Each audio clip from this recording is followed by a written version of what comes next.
Hey everyone, John Bella here. Hope you're having a wonderful day. Today I wanted to take a look at the new Context API in React. The Context API landed in React in 16.3.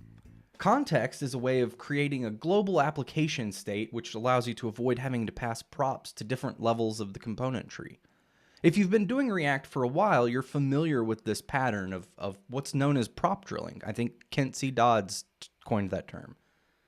Prop drilling is the act of having to pass props to individual levels of the component tree through other components that don't necessarily need that state. I always like to show examples of what I'm talking about, so let's start by creating a couple of components and then drilling some props down. So the first thing we'll do is we'll create a header,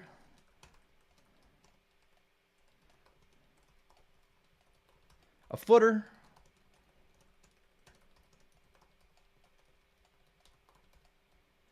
we'll create a dashboard component,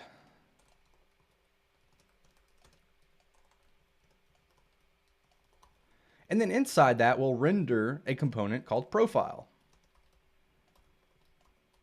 And then we'll create a profile component. And then in there we'll say hello user.username, or let's say first name. Now, in order to get this to render properly, the first thing we'll do is we'll set up a constructor so we can set some default state.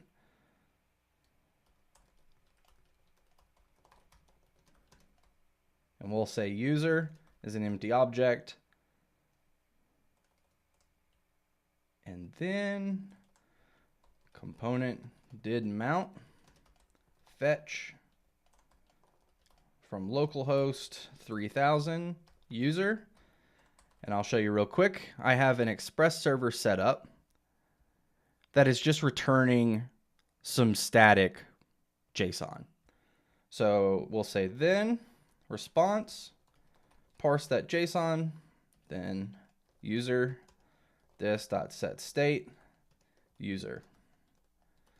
Now, when we get into our render method, what we'll do is we'll take this out. We'll say header, dashboard, footer. In order to get hello username, we'll save that and we should get an error. Lots of errors. User's not defined. In order to get that user into our profile component, we first need to say user equals this.state.user. And then inside dashboard, we need to accept props. And then we should say user equals props.user. And then finally in our profile component, we need to say props and then props.user.firstname. And now we have hello John. So as you can see, we've passed the user through a component that doesn't need it in order to receive it in a component that does. This is known as prop drilling. And as an application grows larger, prop drilling becomes more and more cumbersome. So the React Context API is a way of providing global state for your application so that you don't have to do prop drilling for things like authentication and themes and languages and locales. Context is not for everything in an application. It can be burdensome. But let's take a look and refactor this application to use context. So we're going to export or import create context from React. Then we'll create a context. We'll say we'll export the consumer and provider. We'll destructure, create context. Then we'll say user.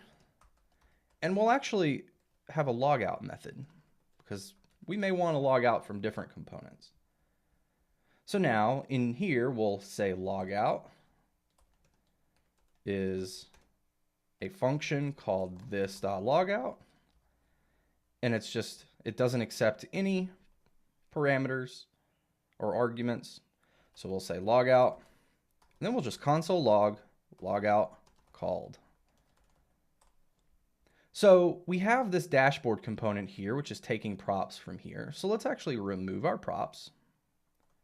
And the first thing we want to do is create a provider component. So at the top level, we'll say provider value equals this.state. What that means is we're setting our current state in our context provider. Now the provider will provide any values that we set here to any components underneath it in the component tree. When we set these default values, if we use a consumer that is not under our provider in the component tree, it will default to these values. However, since profile is under dashboard and dashboard is under our provider, our profile component will have access as a consumer to the data that it needs. So let's back this out. And now we can stop taking props and we'll separate this just for a little bit of visual. Now we'll say consumer. And then from our state, we want to pull user and logout. And then render that into a component.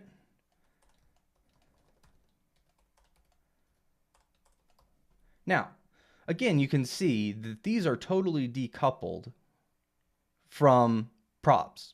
There's no props going through here, so we don't need props here since we're pulling user out.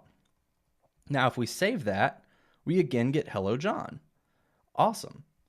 So let's create a button for logout, and we'll say button on click equals logout. And then save that. Now we have a button, logout called. So from our profile component, which is not receiving any props, we're able to pass our logout function through context and then logout called. The context API can be extremely powerful in larger applications for things like, again, authentication, locale, if you want to change languages for people. That is something that typically most components will need to know about, but would be rather cumbersome to pass down to each individual component. So again, be a little bit judicious with your use of the context API, but go forth and conquer. There's been a lot of talk now about, is context a Redux killer? And I wanted to address that really quickly by saying no.